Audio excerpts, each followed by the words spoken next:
നമസ്കാരം. ഇന്ന് ഞാൻ തയ്യാറാക്കാൻ പോകുന്നത് ഒരു ഉപ്പുമാങ്ങയാണ്.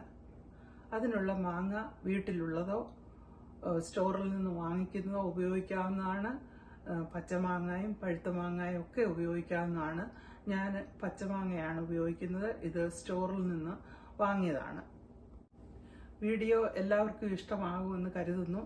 ഇഷ്ടമായാൽ സബ്സ്ക്രൈബ് ചെയ്യുക, ലൈക്ക് ചെയ്യുക, കമൻറ്റ് ചെയ്യാൻ മറക്കരുത്. ഇനിയും വീഡിയോയിലേക്ക് കടക്കാം. ഇതാണ് മാങ്ങ. ഇതിനി നുറുക്കാൻ പോവുകയാണ്. നല്ലതുപോലെ കഴുകി തുടച്ചു വെച്ചിരിക്കുന്നതാണ്. വെള്ളമയം ഒട്ടും കാണരുത്. ഈ 2 ബോട്ടിലാണ് ഉപ്പുമാങ്ങ സൂക്ഷിക്കാനായിട്ട് ഉപയോഗിക്കുന്നത്. ബോട്ടിൽ നല്ലതുപോലെ കഴുകി തുടച്ചതായിരിക്കണം. വെള്ളമയം ഒട്ടും കാണരുത്.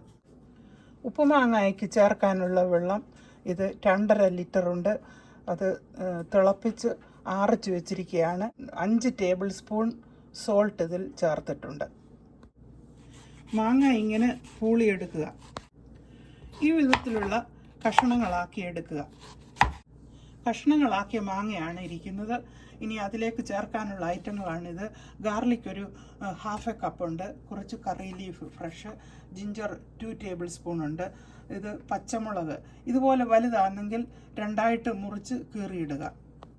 ഇതുപോലുള്ള 10 പച്ചമുളകാണ് എടുത്തിരിക്കുന്നത്. ഇനിയും ചേർക്കാനുള്ള ഐറ്റങ്ങൾ അന്നേരം കാണിക്കുന്നതായിരിക്കും. പാൻ ചൂടായപ്പോൾ അതിലേക്ക് 2 ടേബിൾ സ്പൂൺ ഓയിൽ ഒഴിക്കുന്നു. ഇത് സെസമി ഓയിലാണ്. ചൂടായ ഓയിലിലേക്ക് കടുക് ഇടുന്നു. കടുക് പൊട്ടിയപ്പോൾ 1 ടേബിൾ സ്പൂൺ ഉലുവ ചേർക്കുന്നു. ഗാർലിക്, ജിഞ്ചർ ആൻഡ് പച്ചമുളക് ചേർത്തു. കറി ലീഫ് ചേർക്കുന്നു. ബ്രൗൺ കളർ ആകാതെ നല്ലതുപോലെ വഴറ്റിയെടുക്കുക. 1/2 ടീസ്പൂൺ കായം ചേർക്കുന്നു. വഴന്ന കൂട്ടിലേക്ക് 1/2 കപ്പ് വിനെഗർ ചേർക്കുന്നു. വിനെഗർ ചേർത്ത് തിളയ്ക്കുമ്പോൾ ഓഫ് ചെയ്യുക.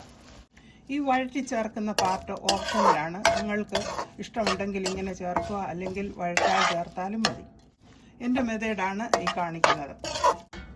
സോൾട്ട് ചേർത്ത് തിളച്ചാറിയ വെള്ളം ആ കൂട്ടിലേക്ക് ഒഴിക്കുന്നു. ഇത് 2.5 ലിറ്റർ ഉണ്ട്. 2 കുപ്പിയിലും മാങ്ങ ഇങ്ങനെ ലെയറായിട്ടിടുക. തയ്യാറാക്കിയ കൂട്ട് അളന്നൊഴിക്കുക. ഇത് 500 ml ഉണ്ട്.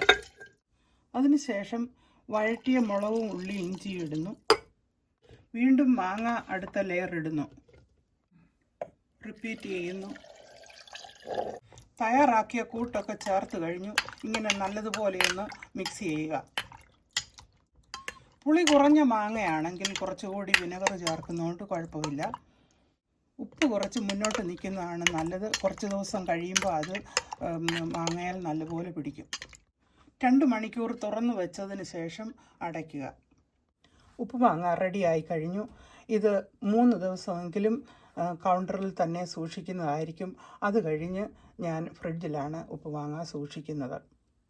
നേരത്തെ ഇട്ടതൊക്കെ 1.5 വർഷത്തിൽ കൂടുതൽ കേടുകൂടാതെ ഇരുന്നിട്ടുണ്ട്. അത് ഫ്രിഡ്ജിലാണ് സൂക്ഷിച്ചു വെച്ചിരുന്നത്. ഈ ഉപ്പുമാങ്ങ പ്രിപ്പറേഷൻ എല്ലാവർക്കും ഇഷ്ടപ്പെട്ടെന്ന് കരുതുന്നു. ഇഷ്ടപ്പെട്ടാൽ കൂട്ടുകാർക്കൊക്കെ ഷെയർ ചെയ്ത് കൊടുക്കുക. Thank you for watching.